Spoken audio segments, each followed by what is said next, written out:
हाँ बच्चों, आज हम लोग कुछ डाउट वाले काम कर लेते हैं। Doubts in electrostatics for term 1। तो टर्म 1 के लिए सिर्फ डाउट्स हैं, होने नहीं चाहिए, क्योंकि ये सब बेसिक्स हैं, इजी टॉपिक्स हैं हमारे लिए। देख लेते हैं। तो सबसे पहले हमें ध्यान देना पड़ेगा कि क्या कोई डायग्राम पॉसिबल है इसमें। चार्ज कैपिटल क्यू, सबसे पहले डायग्राम ड्रॉ करो। Charge capital Q is placed on the opposite corners of a square. तो स्क्वायर ड्रॉ कर लो, this is a square. Opposite corners पे ड्रॉ कर लिया हम लोगों ने। Charge small Q is placed at each of the other two corners, मतलब यहाँ भी स्मॉल क्यू डाल दिया हम लोगों ने। If the net electric field on capital Q is 0, ठीक है, किसी एक कैपिटल क्यू को पकड़ लेते हैं, नेट इलेक्ट्रिक फील्ड वहाँ बोल रहा है 0 है, तो दोनों का रेशियो क्या होगा? Very very easy. Net electric force on capital Q, सारे चार्जेज यहाँ पॉजिटिव हैं। ये पॉजिटिव है, इसको रिपेल करेगा इधर, इसको नाम दे देते हैं। पहले नाम कर दो, ए बी सी डी। ये फोर्स एफ ए हो जाएगा, ये भी इसको रिपेल करेगा तो फोर्स एफ बी हो जाएगा, सॉरी सी हो जाएगा। This is force number C, force का नाम दे दो सी। और ये लगाएगा, this is your force B हो गया। ड्रॉ द डायग्राम फर्स्ट, जल्दी जल्दी। हमें सारे फोर्सेस को वेक्टर सम 0 करना है, क्योंकि क्वेश्चन की डिमांड है, तभी हमारा रेशियो आ पाएगा। स्क्वायर है तो ईच साइड मान लेते हैं small a small a small a small a. तो according to Coulomb's law formula we know that force का फार्मूला क्या होता है। तो हमारे पास जो फोर्स एफ ए आएगा वो आएगा के Q1 Q2, charge upon distance का square. This is F A. और एफ बी क्या होगा? एफ बी है डायगनली अपोजिट वाला, तो डायगनल, हाँ डायगनल हमारे पास मालूम होता है a√2, सो के क्यू स्क्वायर अपॉन a√2 का स्क्वायर। सी वाला फोर्स, यानी कि ये जो फोर्स लगाएगा वो बिल्कुल एफ ए की तरह ही होगा मैग्नीट्यूड में। डायरेक्शन तो अलग है, लेकिन मैग्नीट्यूड क्या होगा? सेम होगा, के क्यू अपॉन ए स्क्वायर। तो जिसकी मैग्नीट्यूड सेम हो ना, उसका नाम भी सेम लिख लो। एफ ए को भी एफ लिख लेते हैं, एफ सी को भी एफ लिख लेते हैं, तो हमारे लिए काम थोड़ा आसान हो जाएगा। ये हटा देते हैं, ये भी हटा देते हैं। अब सबसे पहला काम फाइंड करनी है मुझे एफ ए और एफ सी का रिजल्टेंट, ठीक है। एफ ए और एफ सी का जो रिजल्टेंट होगा, देखो रिजल्टेंट किसी भी दो वेक्टर का फाइंड करने तो हमारे को आता है, अंडर रूट वाला फॉर्मूला है हमारे पास क्लास 11th वाला। तो एफ ए सी मतलब resultant of F A C, under root क्या लिखेंगे? F square plus F square plus 2f square cos of 90, क्योंकि इन दोनों के बीच में 90 डिग्री है, एंगल है। तो एफ ए सी जो मुझे मिलने वाला है वो मुझे मिल जाएगा f√2।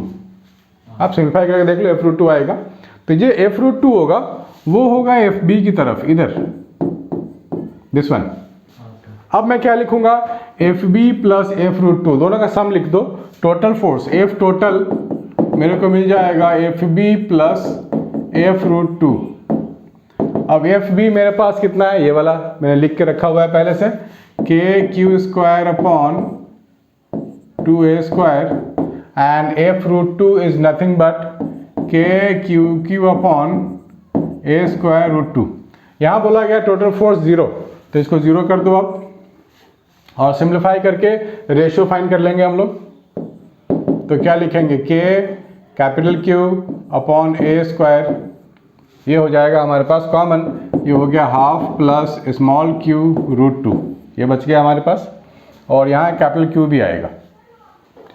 तो this entire thing is equal to 0, that means q/2 plus q√2 is equal to 0। So q upon q is equal to minus 2√2, ये हो रहा है -2√2। यस, -2√2 आ गया रेशियो। सो हमारा ऑप्शन हो गया D option. Please make a note.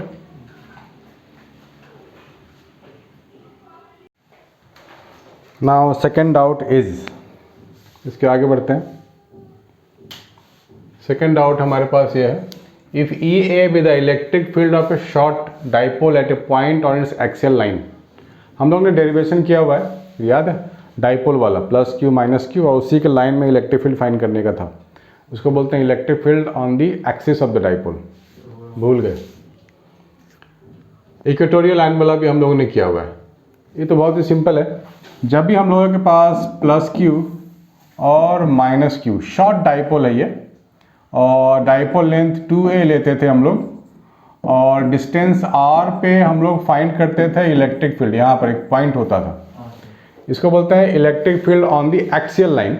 इसके लिए हम लोगों ने फॉर्मूला ड्राइव किया था एक्सियल वाला, वो होता था 2kp/r³ फॉर शॉर्ट डाइपोल। याद होनी चाहिए, बहुत इंपॉर्टेंट है, इसको भूलना नहीं है। एक होता था प्लस क्यू माइनस क्यू, इसके परपेंडिकुलर बाइसेक्टर में यहाँ पर फाइंड करते थे हम लोग। दिस इज 2a, यानी कि a में डिवाइड हो जाता है, ये r में हो जाता है। यहाँ पर इलेक्ट्रिक फील्ड था equatorial, small e, capital E small E से डिनोट करेंगे, ये होता है kp/r³। ठीक है, दोनों का रेशियो अगर ले लें तो EA इज इक्वल टू मिलेगा 2 टाइम्स ऑफ EE, यानी कि first option EA 2 times of EE। ये नहीं भूलना है, बहुत इजी है। ये भूल गए तो समझो गए फिर काम से, इलेक्ट्रोस्टैटिक्स वीक है बहुत।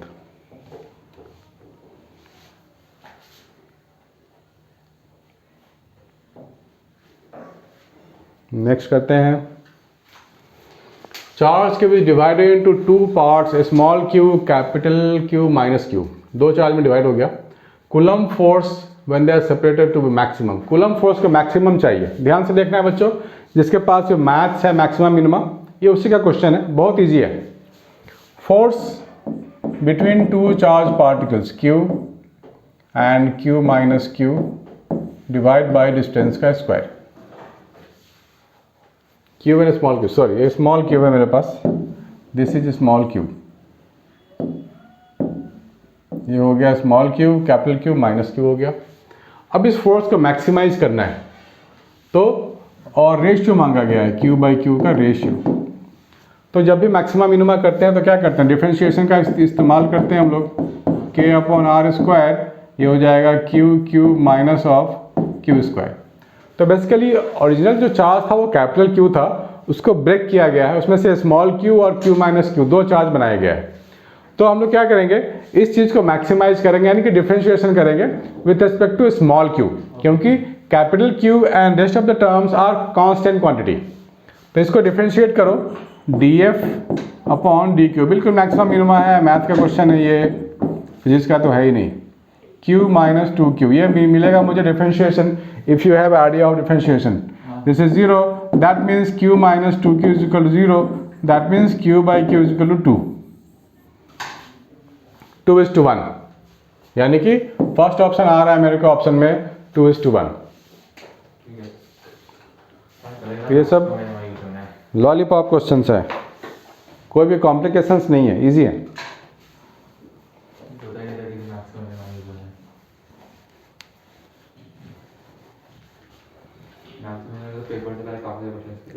हाँ, आगे कर लें या लिखोगे, नोट कर लो।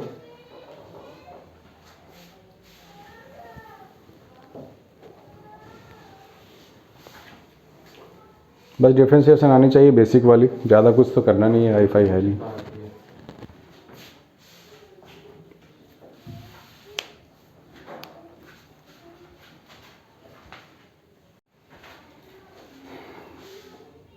आगे करते हैं, charged particle of mass m and charge Q release from rest uniform electric field neglecting the effect of gravity in the kinetic energy of charge particle at time t। देखो, जब भी पॉजिटिव चार्ज को electric field में रखेंगे तो that positive charge experience force along the electric field. मतलब मान लो ना, ये इलेक्ट्रिक फील्ड है ऐसा ऐसा, this is the direction of electric field, और यहाँ पे हम लोगों ने चार्ज क्यू रख दिया, तो ये क्या करेगा, this small Q will feel the force, electric force लगेगा अलोंग द इलेक्ट्रिक फील्ड। अगर निगेटिव होता तो इस पर फोर्स पीछे की ओर लगता। तो लिख सकते हैं हम लोग, force is equal to what, mass into acceleration.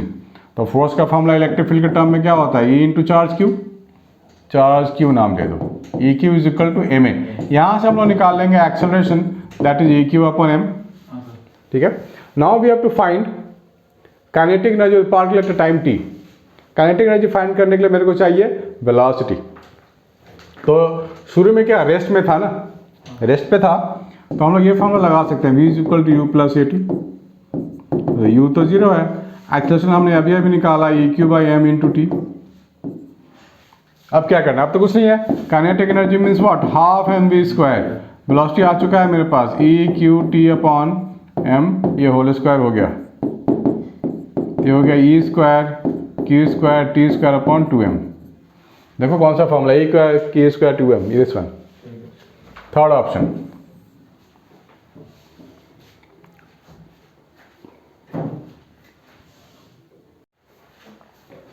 Next करते हैं डाउट नंबर 5। हाँ, इसमें 2 क्वेश्चन है। पहला, electric field positive q minus 2 के place of vertices A B C of a ray of an equilateral triangle. Triangle draw कर लेते हैं सबसे पहले। हमारे पास एक इक्विलैटरल ट्राइंगल है ऐसा, हमारे पास है plus q minus 2q at the vertices A B and C, A B C. अब साइड ए है, साइड ए भी गिवन है। The magnitude of electric dipole moment of the system is, ये भी बहुत इजी है। Electric dipole moment is a vector quantity, electric dipole moment is a vector quantity. इसकी direction होती है नेगेटिव चार्ज से पॉजिटिव चार्ज की ओर, ऐसा दिखाना पड़ता है हमको। तो यहाँ पर भी देखो डाइपोल तो है प्लस क्यू, माइनस 2q को ब्रेक करके माइनस क्यू कर लो ना, माइनस 2q को ब्रेक कर दो पहले। यहाँ पे आप लिख लो माइनस क्यू ऐसे लिख सकते हैं हम लोग। तो माइनस क्यू प्लस क्यू, यानी कि एक डाइपोल तो ऐसा बनेगा P, एक डाइपोल ये बनेगा प्लस क्यू माइनस क्यू, ऐसा P। 2 वेक्टर्स, एंगल ये हमारे को मालूम है 60 डिग्री है। 2 vectors are inclined at 60 degree to each other, तो रिजल्टेंट वाला फॉर्मूला लगा लेंगे, resultant dipole moment under root p square plus 2p square cos of 60।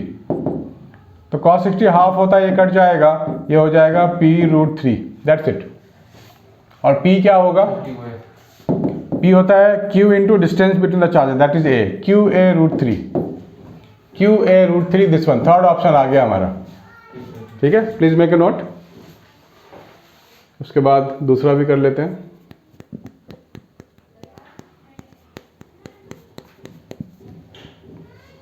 चलो अच्छा है, डाउट पूछ लिया ताकि पता लग गया मुझे कि कैसे कैसे डाउट हो रहे हैं बच्चों को। डाउट होने ज़रूरी हैं।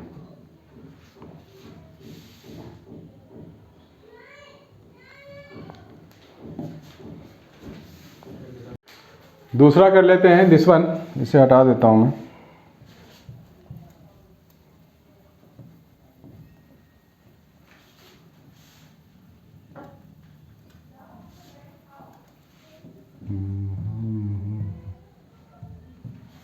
A metallic sphere is placed in uniform electric field E, कोई स्फेयर है। The electric field lines follow the path shown in the figure। हमें मालूम है, हमने इस पर पहले भी वीडियो बनाया हुआ है कि इलेक्ट्रिक फील्ड लाइंस की प्रॉपर्टीज कैसी होती हैं। वो इलेक्ट्रिक फील्ड लाइंस किसी भी मेटालिक स्फेयर में, किसी भी मेटल सरफेस पे हमेशा 90 डिग्री पे ही रहेगा। तो देख लो कहाँ 90 डिग्री है, ये 90 डिग्री तो लग नहीं रहा है, right. This is not 90 degree, this is not 90 degree, this is also not 90, तो अंदर भी नहीं, अंदर भी दिखा रहा है, पॉसिबल नहीं है। ये भी अंदर दिखा रहा है, पॉसिबल नहीं है। ये 90 डिग्री पे बना रहा है, देखो ये जब इसके सरफेस पे इंटर की ओर है तब ये 90 डिग्री है, बाहर की ओर दिखा रहा है फिर भी 90 डिग्री है। So fourth is the best possible answer है। हमेशा electric field should be 90 degree to the surface. तो आप वो वाला इलेक्ट्रिक फील्ड की प्रॉपर्टी वाला वीडियो भी आप देख सकते हो, तो वो भी ज़्यादा अच्छे से समझ में आएगा। ठीक है, नोट कर लो पूरा। फिनिश हो गया, और भी डाउट है? नहीं। हो गया, दैट्स ऑल। करके देखते हैं।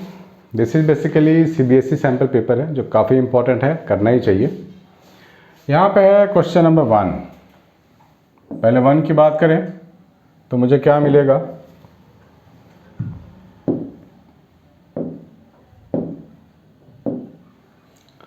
Which of the following is not the property of equipotential surface. अब इक्विपोटेंशियल सरफेस सबको मालूम है क्या होता है, एक ऐसा सरफेस जिसपे कि पोटेंशियल इक्वल हो। नॉट द प्रॉपर्टी, कंफ्यूजिंग होना है एग्जाम में, जो प्रॉपर्टी नहीं है वो करना है। They do not cross each other. ठीक है, ये तो प्रॉपर्टी होती है, यानी कि हमारा ऑप्शन नहीं है। Rate of change of potential, ये भी प्रॉपर्टी होता है। जीरो कह रहा है तो होता ही है। नॉट वाले को खोजना है। For a uniform electric field they are concentric spheres. No, होता है। अगर हम स्फीयर की बात करें, for a uniform electric field they are concentric spheres. देखो होता क्या है ना, ये हमारे पास एक ऐसा सरफेस है जो इक्विपोटेंशियल है, ये भी हो सकता है इक्विपोटेंशियल, क्योंकि ये इसकी रेडियस तो सेम होगी ना, इसके हर एक पॉइंट पे पोटेंशियल सेम होगी, इसके भी हर एक पॉइंट पे सेम होगी, लेकिन इन दोनों की सेम नहीं होगी। नहीं समझे? Okay, they can be imaginary spheres. Imaginary sphere तो होता है, तो हमें क्या करना चाहिए? Rate of change of potential zero है तो प्रॉपर्टी होता है। For a uniform electric field they are concentric spheres, they can be imaginary spheres. Imaginary sphere तो हो सकता है, ये भी हमारा नहीं है। अब देखो होता क्या है कि यूनिफॉर्म इलेक्ट्रिक फील्ड, अगर हम इलेक्ट्रिक फील्ड की बात करें तो जैसे जैसे हम लोग दूर जाएंगे इलेक्ट्रिक फील्ड वीक होता जाएगा। यहाँ पर तो इलेक्ट्रिक फील्ड काफ़ी डेंस होगा यहाँ पर, लेकिन इलेक्ट्रिक फील्ड यहाँ पे देखो काफ़ी गैप होता है बाद में। तो यूनिफॉर्म इलेक्ट्रिक फील्ड कब होता है? जब हम पैरेलल की बात करेंगे। ऐसा ही, this is the uniform electric field, gap same होनी चाहिए। तो जब गैप सेम होगा तो यहाँ पर कॉन्सेंट्रिक स्फीयर नहीं बनेगा, प्लेन बनेगा, एक प्लेन बनेगा, राइट। सो हमारा आंसर क्या आएगा? थर्ड वाला। This is not the property. 2 में सेकेंड वाला,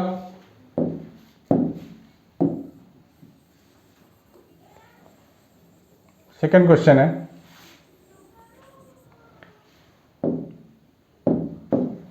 two point charges plus 8q and minus 2q are located at x is equal to 0, x is equal to respectively. The point on x axis of electric field is 0 due to this charge. करो जल्दी करो, फटाफट करो, time लेके करो।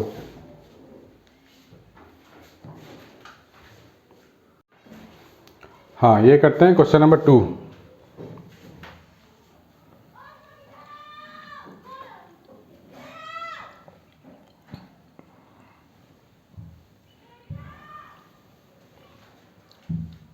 Question number 2,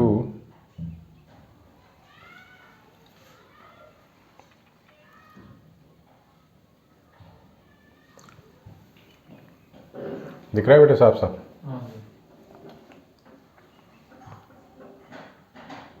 this is question number 2। तो question number 2 में हमारे को बोला गया है 2 पॉइंट चार्जेस। पहले डायग्राम ड्रॉ करेंगे। डायग्राम ड्रॉ कर लिया? तो हम लोग इसको लाइन दिखा दो ऐसे, ये 0 है और यहाँ पर x is equal to L है। यहाँ पर दिखाओ 8q, यहाँ दिखाओ -2q। कहाँ पे नेट इलेक्ट्रिक फील्ड 0 होगा ये फाइंड करनी है। देखो ये प्लस क्यूब है, ये माइनस है, तो अगर मान लेते हैं कोई पॉइंट P यहाँ पे है, प्लस के कारण इलेक्ट्रिक फील्ड इधर होगा, अवे होता है, नेगेटिव का टुवर्ड्स होता है। दोनों इलेक्ट्रिक फील्ड एक ही तरफ हो गया, तो यहाँ तो इलेक्ट्रिक फील्ड 0 हो ही नहीं सकता, नॉट पॉसिबल। ठीक है, मान लेते हैं यहाँ कहीं किसी पॉइंट पे ले लो, ये पॉइंट P ले लो, A,0। पॉजिटिव के कारण इलेक्ट्रिक फील्ड किधर होगा? अवे होगा, इसको नाम दे दो E1।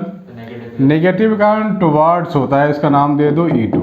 यस, यहाँ पॉसिबल है कि हो सकता है 0 हो जाए। तो 0 होने के लिए क्या करना पड़ेगा? E1 is equal to E2 करना पड़ेगा। अभी जो E1 है वो इसके कारण है ना, 8q के कारण है, तो मैं क्या लिखूंगा? K into 8q upon A²। ठीक है, दूसरा K into 2q upon A, तो ये है, लेकिन ये डिस्टेंस कितना होगा? A minus L। नहीं समझे? तो K स्मॉल क्यू कट। अब जो बच गया उसको सॉल्व कर लेते हैं। 2 और 8 कट हो जाए तो 4 हो जाएगा ये। That means I am getting A minus L upon A का whole square, this is equal to 1/4। That means a minus L upon A, this is plus minus 1/2। इसको सॉल्व कर लेंगे हम लोग, तो 1 minus L by A, this is plus 1/2। दूसरी बार में ले लेंगे 1 minus L by A minus 1/2। क्यों? तो यहाँ से जो a की वैल्यू आएगी, दोनों केस का a की वैल्यू निकाल लेते हैं। 1 minus L by A is equal to positive half, that means half is equal to L by A, so a is equal to 12। ठीक है, तो 12 आ गया हमारा, पहली बार में आ गया तो हम आगे क्यों जाए। So this is the answer, third option.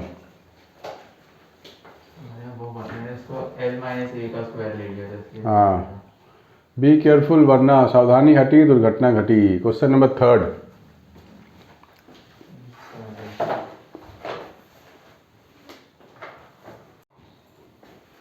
Question number third, electric dipole moment P is placed parallel to the uniform electric field.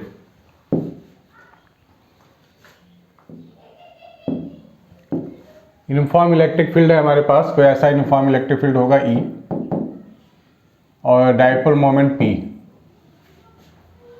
तो पैरेलल है का क्या मतलब है? पैरेलल है का मतलब थीटा इज इक्वल 0 डिग्री। तो रोटेट बाय 90 डिग्री, पहले पैरेलल है बाद में 90 डिग्री है। तो हमारे पास फॉर्मूला तो है वर्क डन का और यू कैन से एनर्जी का, याद है PE cos theta 2 minus cos theta 1। तो हमारे पास लिख सकते हैं ना PE cos 0 माइनस cos 90। तो cos 0 1 होता है, 90 तो PE हो गया सिर्फ, that's it. So PE second option. 3 capacitors 2 microfarad, 3 microfarad and 6 microfarad and joined in series with each other. The equivalent capacitance is series में। हाँ, तो क्या कैलकुलेट करो, ये तो इजी है, बहुत इजी दे रखा है, बच्चों वाला दे रखा है।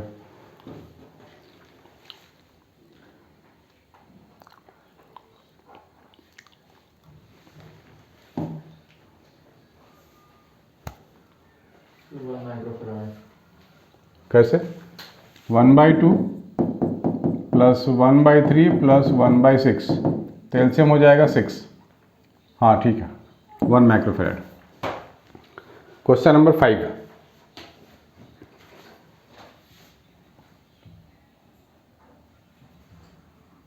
Question number 5,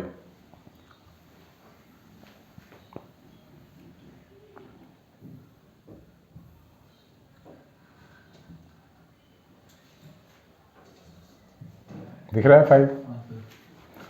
2 point charges placed in a medium of dielectric constant 5। तो डायरेक्ट कांस्टेंट फोर्स कम होता है ना। तो डायरेक्ट कांस्टेंट डालते हैं तो डायरेक्ट डालते तो फोर्स कम हो जाता है। फोर्स कम हो जाता है, ट्राई करो। चलो बता देता हूँ। Force and dielectric constant medium are inversely related, right. तो फोर्स जो हम लोग लिखेंगे सीधा लिखेंगे F upon K, this is the new force will be acting, यानी कि K इस केस में 5 है, तो हो जाएगा F/5। वो लिखा है कि इलेक्ट्रिक कांस्टेंट के साथ वो है F है और हटाने के बाद क्या होगा, तो 5 क्या हो जाएगा? पहले डायलेक्ट्रिक कांस्टेंट में था तो F था, वो हटा देंगे तो 5 क्या हो जाएगा ना, फोर्स बढ़ जाएगा, सॉरी 5F हो जाएगा।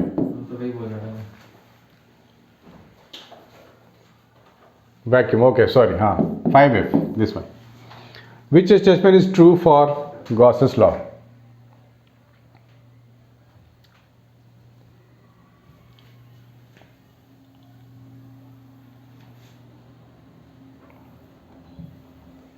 Yes, which statement is true for Gauss's law?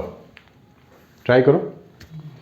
All the charges whether inside or outside the Gaussian surface contribute to the electric flux. No, जो अंदर होता है वही होता है, तो पहला तो फॉल्स हो गया ना।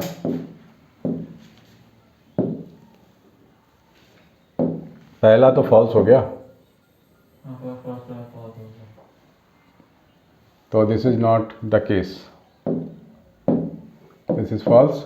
Electric flux depend upon the geometry of the Gaussian surface. Electric flux depends upon the geometry. Geometry पे नहीं, Q upon epsilon naught. Right, flux का फॉर्मूला हम लोगों ने किया हुआ है, इसलिए भटकना नहीं है. ज्योमेट्री का है, कुछ भी नहीं है. This is also false. Gauss theorem can be applied to non uniform electric field. बोलो. Gauss theorem can be applied to non uniform electric field.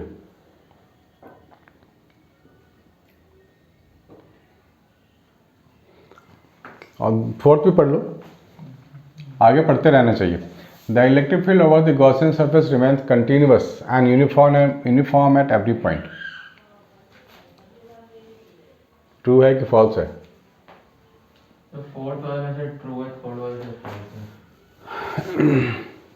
Yes, non uniform के लिए भी अप्लाई किया जा सकता है. ट्रू है ये. The electric field over the Gaussian surface remains constant and uniform at every point. ये कोई ज़रूरी नहीं है, अलग भी हो सकता है. Seventh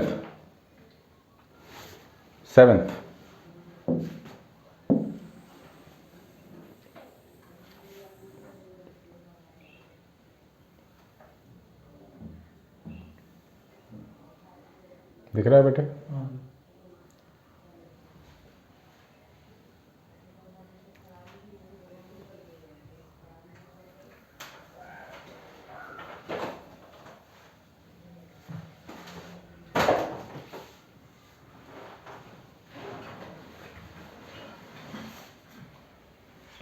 Seventh question.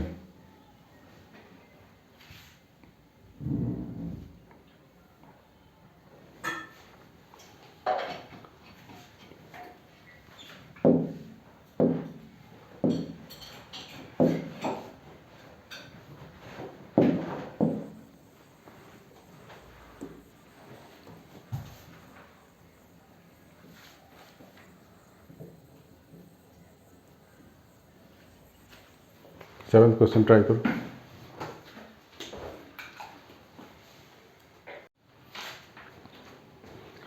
Capacitor plates are charged by a battery with a voltage V.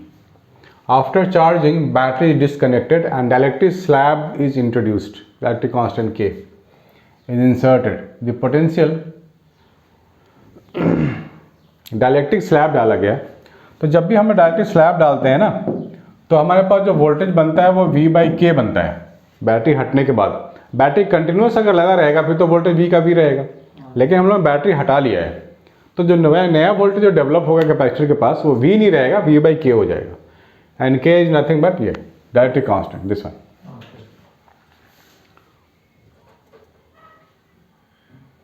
ठीक है, आगे बढ़ते हैं. 8th question.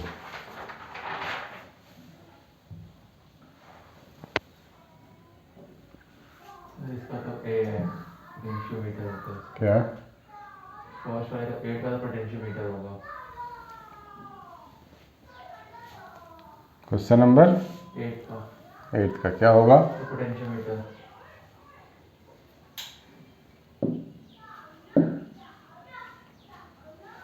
The best instrument for accurate measurement of EMF of a cell is potentiometer. Yes. 9th.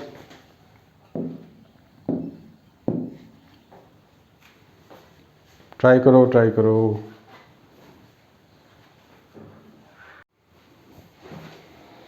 Question number 9.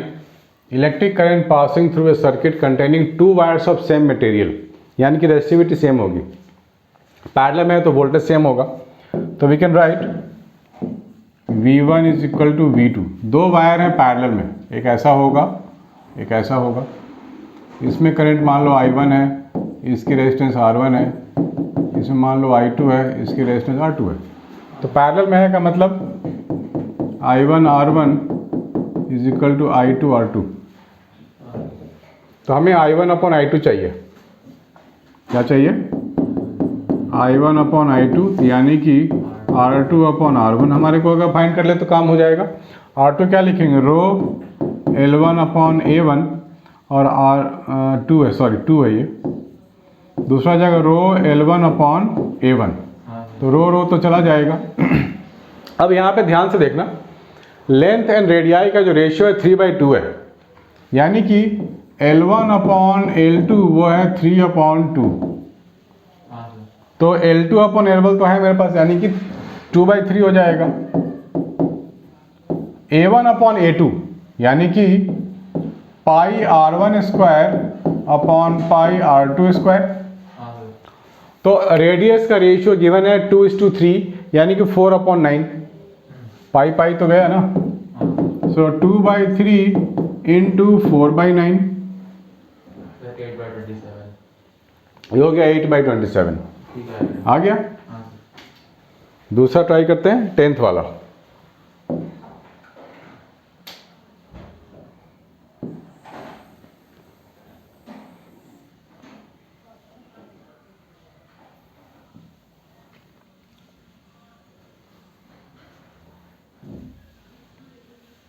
तो इसका free होगा sir, increases for conductor, decreases for semiconductor.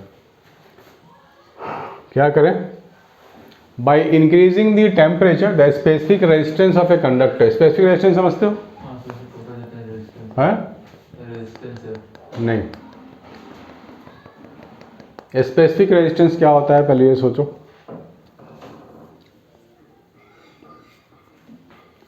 सोचो specific resistance क्या होता है।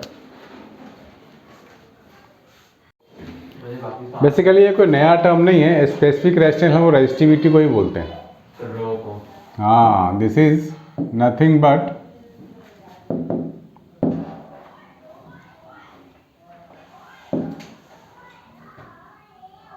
सेवंथ, कहाँ गया सेवंथ?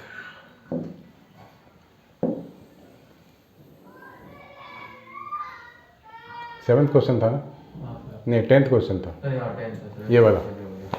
तो बेसिकली हमारे पास specific resistance is nothing but resistivity.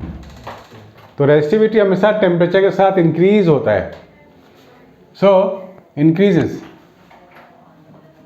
लेकिन सेमीकंडक्टर का क्या होता है? सेमीकंडक्टर के साथ ऐसा नहीं होता है कुछ। क्या होता है?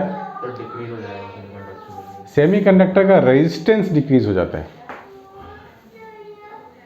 Specific resistance of a conductor increase करता है, और सेमीकंडक्टर के लिए जो रेजिस्टिविटी होगी, देखो जब भी हम लोग सेमीकंडक्टर को टेम्परेचर हाई देते हैं ना, तो उसमें से क्या होता है, टेम्परेचर जब हाई देंगे तो नंबर ऑफ इलेक्ट्रॉन्स भी ज़्यादा होता है। ज़्यादा होता है मतलब ब्रेक करता है, कोवेलेंटली बॉन्डेड होते हैं, ठीक है। तो कोवेलेंटली बॉन्डेड इलेक्ट्रॉन ब्रेक होने लगते हैं when we raise the temperature. तो वैसा करने से हमारी रेजिस्टिविटी कम हो जाती है। तो हम लोग बोल सकते हैं कि increases for a conductor and decreases for a semiconductor. Third option. 11th वाला करो। We use alloys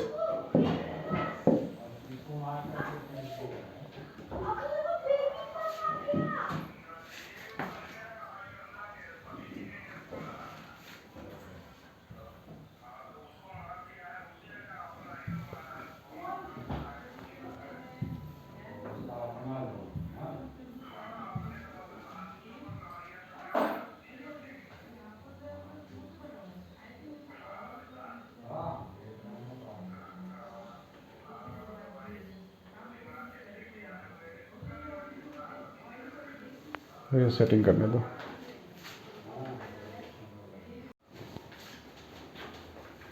Constant voltage is applied between the ends of two ends of a uniform metallic wire. Heat is developed. देखो heat की जब भी हम लोग बात करेंगे ना, तो क्या लिखेंगे?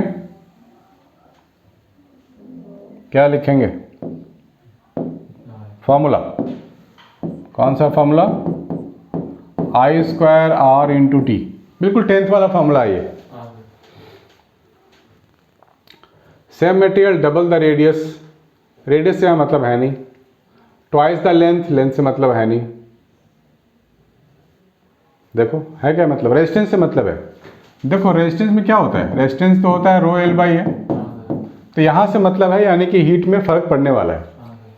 तो double the radius, same material का मतलब resistivity same, double the radius means area हो जाएगा 4 टाइम्स, 4A हो जाएगा। तो रेजिस्टेंस हो जाएगा 4 ट्वाइस द लेंथ। तो नया जो R डैश हम लोग लिखेंगे, नया वाला वो लिखेंगे rho twice of length double the radius, यानी कि 4 एरिया हो जाएगा ए पाई 4A पाई आर स्क्वायर, ये 4 पाई आर स्क्वायर हो जाएगा ना। तो रेजिस्टिविटी जो नया जो बनेगा वो कितना R/2 हो गया। तो heat is directly related to resistance, constant voltage बोल रहा है, करंट का इंफॉर्मेशन नहीं दे रहा है। तो थोड़ा सा इसको हम मॉडिफाई कर लेते हैं। I को लिख सकते हैं हम लोग V/R,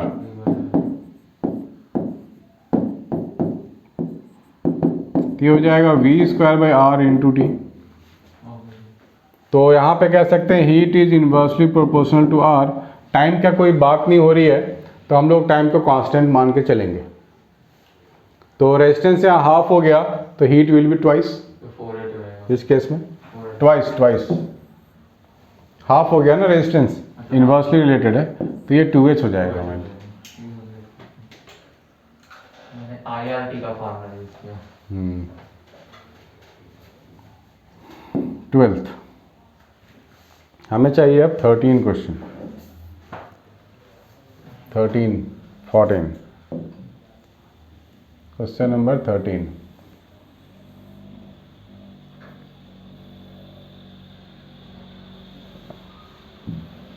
क्वेश्चन नंबर 13 करो try.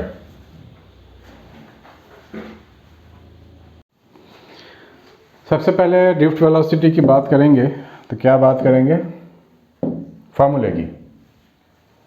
If the potential difference be applied across a conductor is increase to 2V, potential difference increase to 2V which is temperature kept constant, the drift velocity. तो formula हम लोगों ने derive किया था ना, I is equal to NEAVD, ये वाला। तो हम लोग यहाँ पर I की जगह लिख सकते हैं V/R, वोल्टेज अपॉन रेजिस्टेंस, क्योंकि यहाँ वोल्टेज की बात हो रही है तो I को मैंने रिप्लेस कर दिया V/R से। तो हम लोग लिख सकते हैं drift velocity is voltage upon NEA resistance.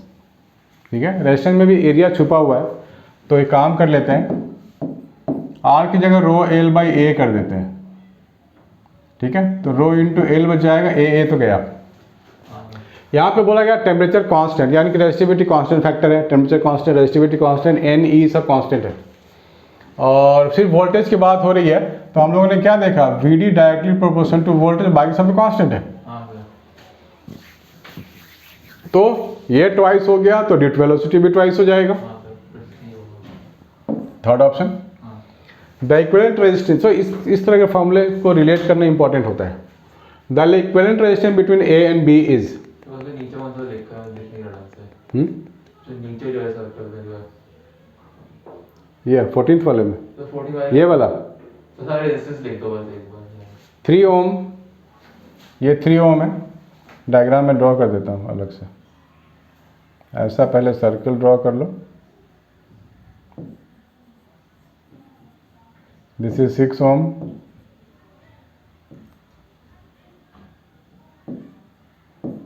this is 3 ohm, 8 ohm and this is again 3 ohm। 3 ohm है, 30 लग रहा है, हाँ 30 ohm लग रहा है ये पॉइंट AB होगा, AB ट्राई करो होगा, फिर भी आंसर ला सकते हो। ऐसा यूनिट बिल्कुल कॉमन सेंस थोड़ा सा लगाना है तो ये काम हो जाएगा।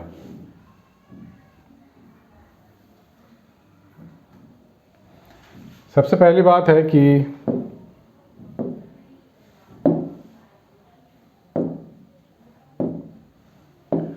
देखो इस सर्किट की अगर बात करें, मैं वापस ये बता देता हूँ कि इसके पीछे का कॉन्सेप्ट, ताकि कोई दिक्कत ना हो। हेलो सर, नमस्ते। अमित बोल रहा था SBI से। हाँ जी सर।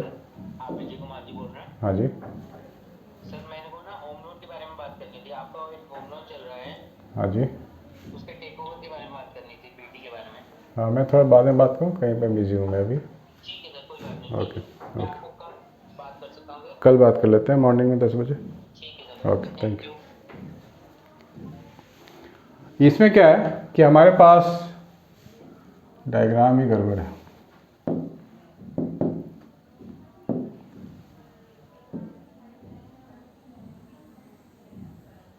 ऐसा कुछ है,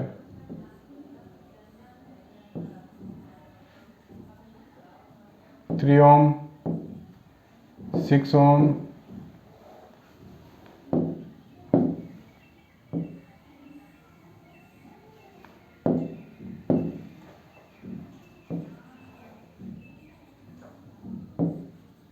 ये 3 ओम है, 6 ओम है, ये 8 ओम है, इधर 30 ओम है। ये पॉइंट ए और बी है। तो ये जो पॉइंट है ना, यहाँ भी हो सकता है, यहाँ भी हो सकता है, कहीं भी हो सकता है। इसको खिसका के हम यहाँ भी ला सकते हैं, यहाँ भी ला सकते हैं, राइट, कहीं भी जा सकता है। तो ये जो 3 ओम है बेसिकली ये 6 ओम के क्रॉस लगा है, ये दोनों पैरेलल में है। तो 6 और 3 में मिलकर देंगे 2 ओम। तो 2 ओम और 8 ओम हो गया सीरीज में, तो ये 10 ओम हो गया। 10 और 30 है पैरेलल में, तो ये 7.5 हो गया। अब यहाँ पूछा गया है ऐसा यूनिट ऑफ मैग्नेटिक फील्ड बताइए। तो यहाँ देखो कौन कौन सा टर्म इन्वॉल्व है, न्यूटन है, फोर्स की बात हो रही है यहाँ पे। यानी कि आपको मैग्नेटिक फील्ड का कोई फॉर्मूला याद है फोर्स वाला, हम लोगों ने किया हुआ है, BIL। यहाँ देखो मीटर इनवर्स भी है, यानी कि लेंथ भी चाहिए, और एम्पियर इनवर्स यानी कि करंट है, ये एम्पियर है ये, तो करंट भी चाहिए। तो ये न्यूटन हो गया, ठीक है, ये एम्पियर हो गया, और ये मीटर हो गया। तो वहाँ तो गया न्यूटन अपॉन एरिया इनवर्स है, मीटर इनवर्स है, तो बी ऑप्शन हो गया ना। तो नहीं भी याद है तो कुछ भी, मेरे को याद है, ड्राइव कर लेंगे फटाफट।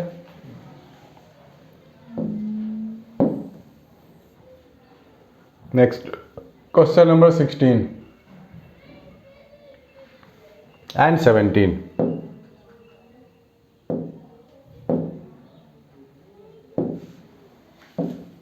and 17.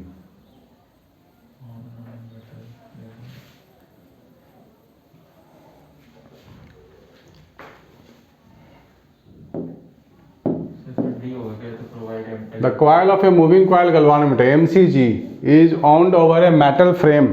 metal frame के ऊपर है वो होता है wire. In order to reduce hysteresis, increase sensitivity, increase moment of inertia, provide electromagnetic damping. Sensitivity याद है, मैं MCG का सेंसिटिविटी किया था हम लोगों ने, तो फॉर्मूला लिखना पड़ेगा, पहले फॉर्मूला खोजो।